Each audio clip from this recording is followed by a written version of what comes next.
जिसका मैं स्वागत करता हूं। शौक से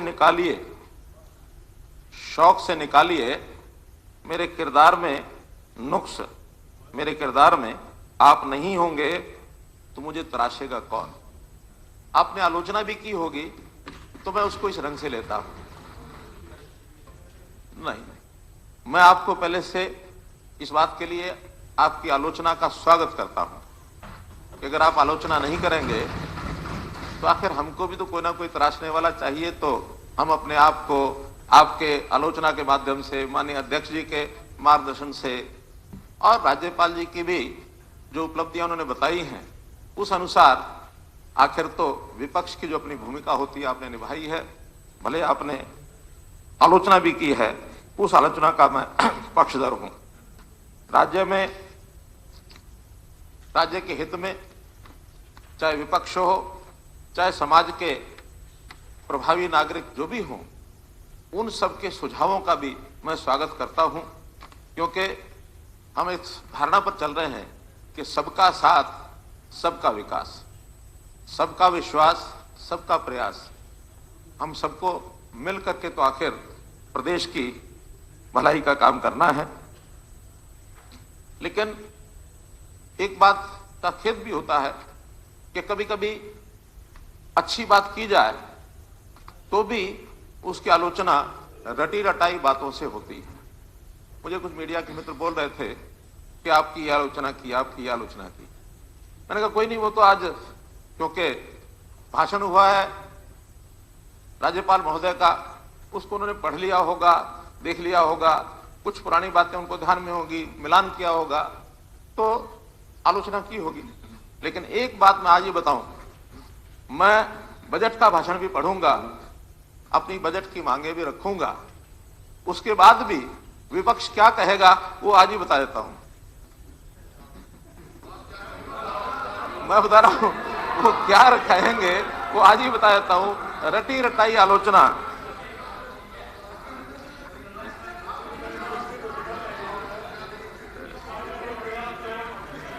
आप कितनी ही आलोचना कर लें, इतनी ही आलोचना कर लें, जो उड़ने का शौक रखते हैं वो गिरने का खौफ नहीं करते।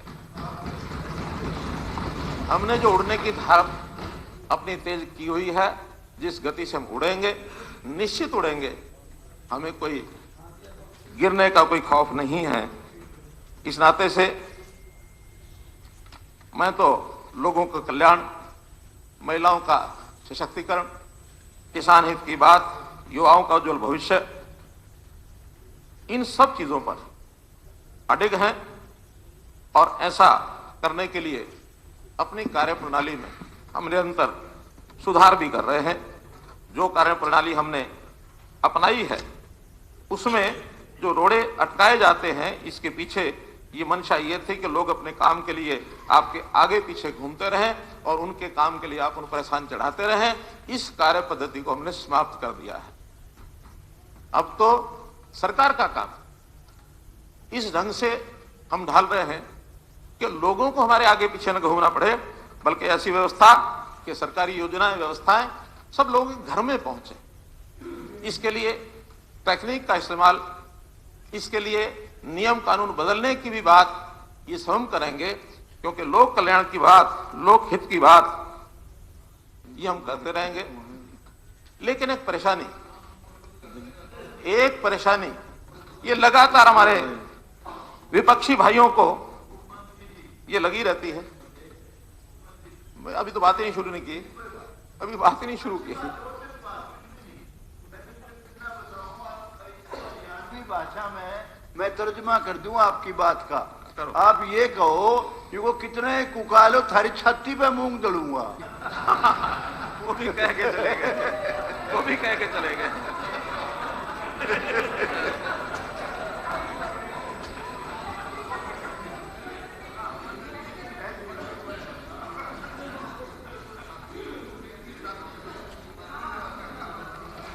हमारे विपक्षी मित्रों को वास्तव में तो गरूर इतना है कि कभी भी ठीक को ठीक कहना कभी वो सीखे ही नहीं।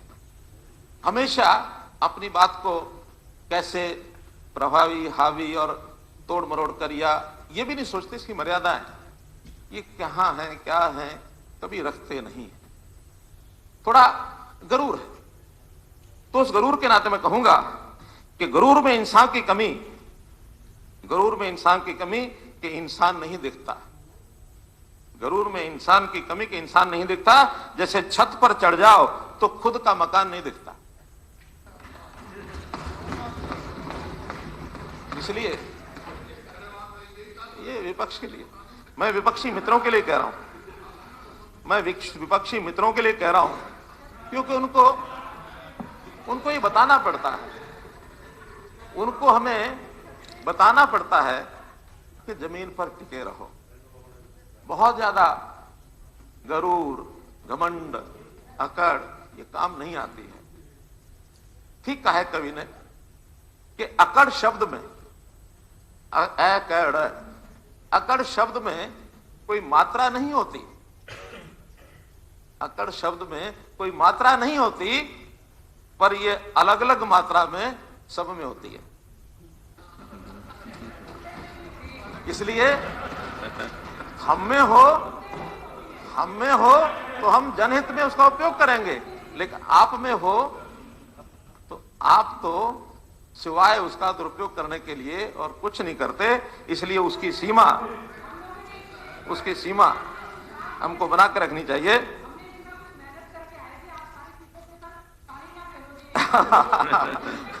चलिए, आपका स्वागत करके मैं आगे बढ़ा हूं।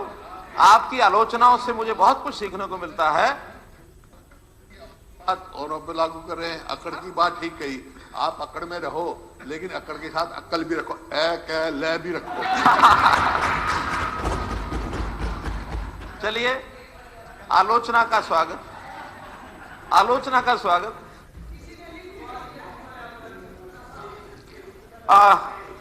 इस 2 दिन में, 3 दिन में बहुत सी चर्चाएं हुई, वो भुगत लेंगे।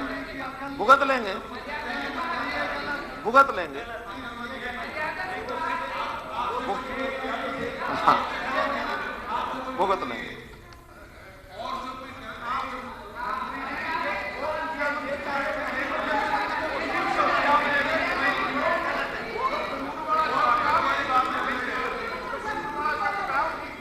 ठीक हो रहा है।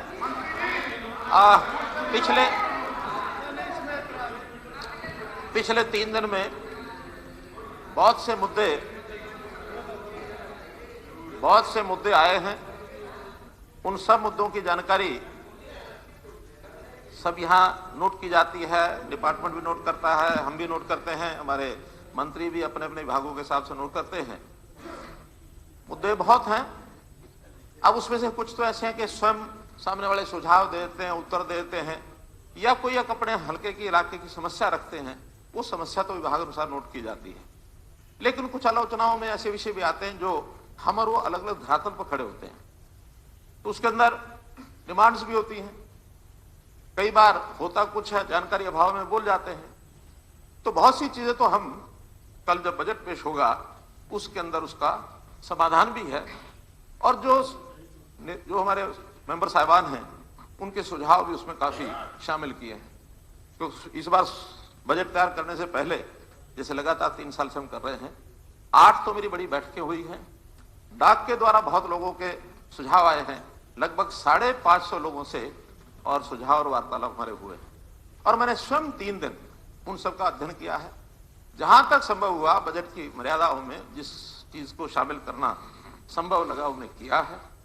कुछ ऐसे जवाब भी हैं जो हो सकता है इस बार नहीं तो अगले बार करेंगे। आखिर ये लगातार चलने वाला काम है, लगातार हम करते रहेंगे। अब मैं कुछ विषयों पर चर्चा करता हूं। एक विषय हमारे नेता प्रतिपक्ष श्री हुड्डा जी ने उठाया है, और वह है एनसीआर एरिया, एनसीआर का एरिया। अब ये ठीक है कि एनसीआर का जो बोर्ड बना था वो 1985 में बना था, और इसका उद्देश्य एनसीआर एरिया का विकास और हमारी राजधानी पर बढ़ता हुआ दबाव उसको कैसे कम किया जाए। तो उसके आसपास के कुछ जिले उसमें जोड़े गए थे। उस समय इसमें 7 जिले जुड़े थे। और 7 जिलों के बाद आगे बढ़ते हुए 7 नहीं 9 जिले थे। पलवल जो उस समय जिला नहीं था, लेकिन बाद में फरीदाबाद का जिला अलग बना तो वो 9वां जिला हो गया था। और फिर आगे बढ़ते हुए 2013 में भिवानी और चरखी दादरी भी भिवानी का हिस्सा था, तो वो जिला उसमें जुड़ा।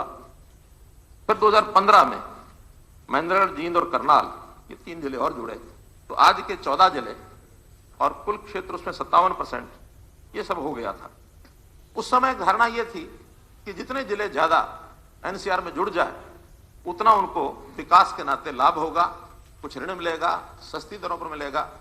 और शुरू में प्रारंभिक दिनों में हुआ भी सही, लेकिन धीरे धीरे एनसीआर प्लानिंग बोर्ड ने अपना हाथ खींचना शुरू कर दिया, ऋण की सीमाएं कम कर दी, कंडीशंस लगा दी, ब्याज ज्यादा कर दिए, और आज की स्थिति यह है कि 7 से लेकर 8.50% वार्षिक दर का एनसीआर प्लानिंग बोर्ड का ब्याज है, जो कि हमारा अपना वित्त विभाग हमारा जो लोन आज भी लेता है तो एवरेज 6.9% आता है।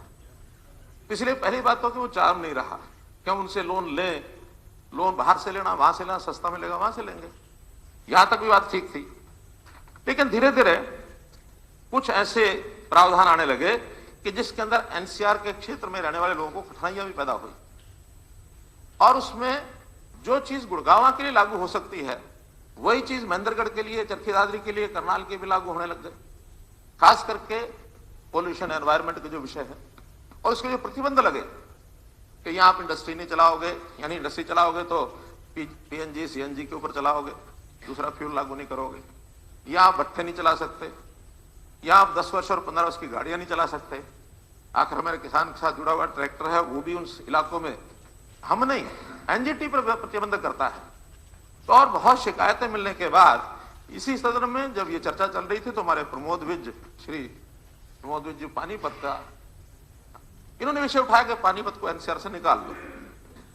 हमने भी कहा करनाल का उसमें से निकाल दो, और सब प्रदेशों ने मिलकर के जब योजना रचना बनाई तो जो 150 किलोमीटर का दायरा था उसको कम करके 100 किलोमीटर किया गया।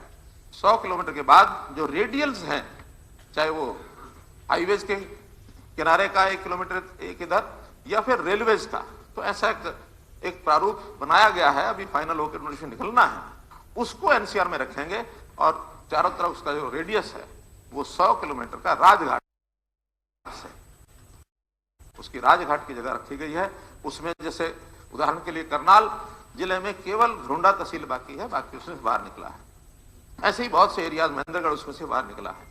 तो बहुत एरियाज हैं जो इसमें से बाहर निकले हैं। एक मिक्सअप रिएक्शन था, लेकिन जिनको कठिनाइयां थी वहां कठिनाइयां ज्यादा थी, लाभ कम था। आज भी हमें कोई प्रोजेक्ट्स हैं दिल्ली के एक 50, 60, 70 किलोमीटर के अंदर तो पूरे प्रोजेक्ट से आपको लाभ मिलता है, मानो लोन भी लेना हो, कुछ और भी करना हो, उसके आगे का प्रोजेक्ट वो सोचते ही नहीं है, प्रोजेक्ट वाइज वो करते हैं। इसलिए एक निर्णय करना पड़ा। अभी निर्णय भी कोई नोटिफाई नहीं हुआ है, इसको एक फाइनल दिशा में आगे बढ़ रहा है, नोटिफाई जैसे होगा, लेकिन हमारा इसमें कोई विरोध नहीं है।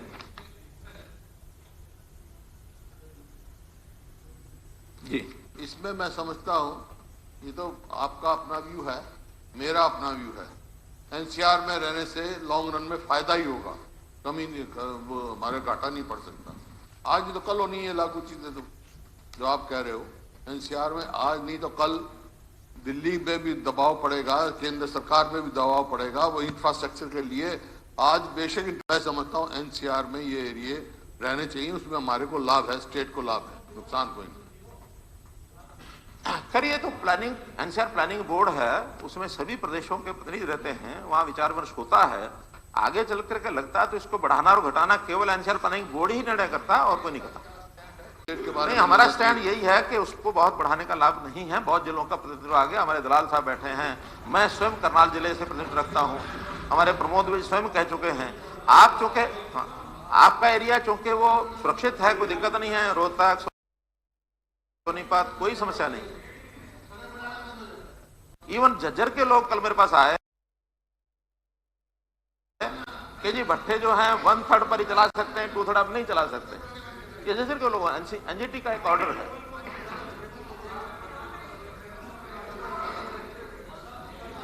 और मैंने कहा कि हम इसमें विकास के कामों में कहीं कोई कठिनाई नहीं आने देंगे।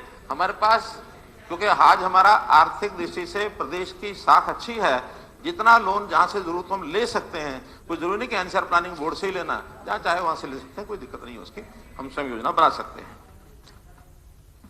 इसी प्रकार विषय है, मैं क्रम से तो नहीं, लेकिन जैसे जैसे मेरे पास उत्तर आते रहे वैसा वैसा मैं ले रहा हूं, वो है आंगनवाड़ी का।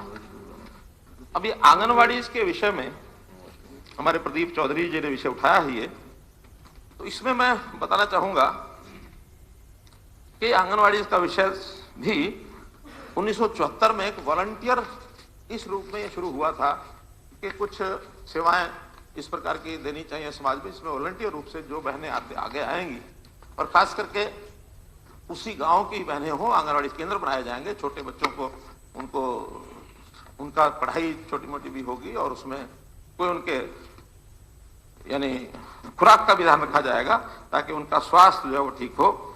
अब वो बढ़ते बढ़ते 2014 में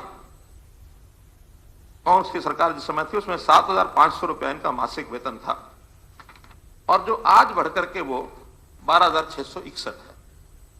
अब प्रावधान क्या है, ये सेंटर तय करता है कि इनको कितना पैसा देना है। नियम है 60-40। आज सेंटर की ओर से इनका 4500 रुपया तय है, उसको वेतन नहीं कहेंगे, वो ऑनरेरियम है, क्योंकि गांव के गांव में करना होता है और उन्हीं को सुविधा दी जाती है, यहां जिसको रखना अपना रख लें। हम फिर भी उस 4500 में सेंटर का शेयर 2700 है, हमारा 1800 है, लेकिन हम 1800 की जगह आज 9,961 रुपए दे रहे हैं, यानी कुल 1800 के बजाय 9,900 दे रहे हैं, मोरलेस 10,000।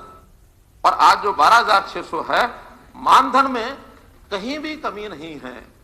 और अगर दूसरे प्रदेशों के मानधन से मैं तुलना करूं तो हरियाणा का एक तेलंगाना को छोड़ करके सर्वाधिक वेतन, यानी वेतन नहीं, आंगनबाड़ी को जो ऑनरेरियम देते हैं, मानधन देते हैं, सर्वाधिक देते हैं 12,600, पंजाब में 9,500, छत्तीसगढ़ में 6,500, Madhya Pradesh 10,000, Delhi 9,600, Rajasthan 10,500, Pondicherry 6,400, so and so fourth. ऐसे ही ये वर्कर्स का है, और अगर हेल्पर्स की बात करें वो भी यही स्थिति है, हम सबसे ज्यादा दे रहे हैं। इसके आगे जब इन्होंने शुरू किया कि नहीं, हमारे को कुछ और लाभ मिलने चाहिए, बातचीत हुई, मीटिंग हो गई, मीटिंग में 5-6 बातें मान ली गई। जब मान ली गई तो यहां वो धन्यवाद भी कर गई और फोटो भी खिंचा गई। 2 घंटे बाद फोन आ गया कि हमारी तो कोऑर्डिनेशन कमेटी नहीं मानती। अब कोई एक फैसला हुआ है, उसको आप सिरे चढ़ाने के लिए जा रहे हो, और बाद में 2 घंटे बाद फोन करते हमारी तो कोऑर्डिनेशन कमेटी नहीं मान रही, और यूनियन 4-5 है। 2 यूनियन ने कहा कि नहीं, हम इसको मानते हैं, और आज की स्थिति है 65% आंगनवाड़ी वर्कर्स और हेल्पर्स वो ड्यूटी पर है, 35% है जो बाहर सड़कों पर है। अब ये स्थिति, हर एक अगर दबाव में ये सारे काम करने लग गए तो दबाव में तो कभी कोई काम चलता नहीं है। अगर हर 6 महीने में, साल में सबको अपनी मांगे रखनी होती हैं, और हम कोई पीछे नहीं है, ना इनमें, ना आशा वर्कर में, ना और चीजों में, जहां भी इस प्रकार के वॉलंटियर्स का विषय है, हम किसी में पीछे नहीं है। लेकिन जो समझौता होता है उसको लागू रखना पड़ता है। और ये भी खेद की बात है कि मानने के पीछे, ना मानने के पीछे कुछ पॉलिटिकल लोग उनको उकसाते भी। और खास करके मैं कम्युनिस्ट पार्टी जो लाल झंडे वाले, उनका तो नाम लेके कहूंगा, क्योंकि उनका इन लोगों में थोड़ा एक है, थोड़ा सा अंदर तक हस्तक्षेप नहीं करना चाहिए, क्योंकि उनका भी भला, प्रदेश का भी भला, सबका भला सोचना चाहिए। ये लगातार चलने वाली प्रोसेस है। तो इसलिए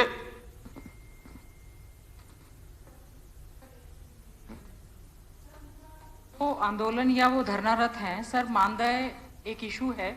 मानदेय के अलावा कुशल अर्ध कुशल का सर, जो आपने 2018 में मीटिंग में उनको कहा था कि सेमी स्किल्ड एंड स्किल्ड का दर्जा उनको दिया जाएगा सर, एक तो उनका ये विषय है महत्वपूर्ण।